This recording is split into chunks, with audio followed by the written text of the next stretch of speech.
Eski səhvlərlə gəlin, qoy təcrübəniz bu yolda işıq olsun. Boşluq və pulu unutmusunuzsa, bir ovuc xoşbəxtlik bizə bəs edər. Bunu öyrənib gəl. Əgər sülh axtarırsınızsa, buyurun. Əgər boş boğazlıqdan yorulmusunuzsa, gəlin. Əgər mənim gələcəyimdə olacaqsansa, gözləmə gəl.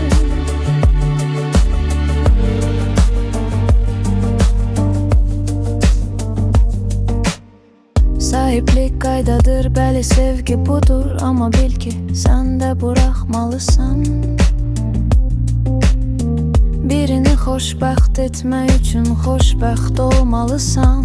Bunu başa düşdümsə gəl, sən mənimləsən, qalanı önəmli deyil. Dodaqların deyil, gözlərin deyirsə gəl. Özünə hörmət etsən, sənə də hörmət ediləcək. Bunu bilirsənsə gəl.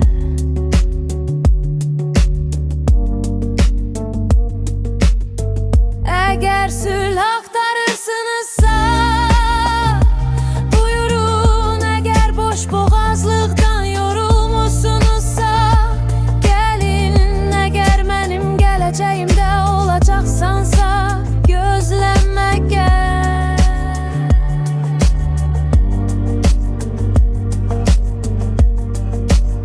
Yeməyini yeməmisən deyəndə haqlısan, əzizim deyə bilirsənsə gəl.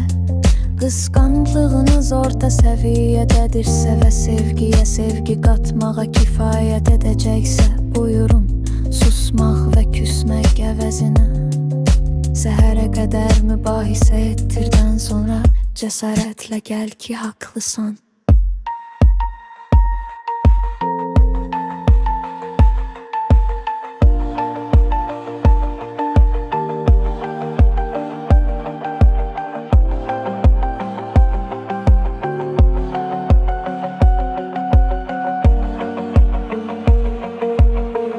Əgər sülh axtarırsınızsa, buyurun. Özünüzü göstərməkdən yorulmusunuzsa, gəlin. Əgər mənim gələcəyimdə olacaqsansa, gözləmə gəl. Açar qapının altındadır.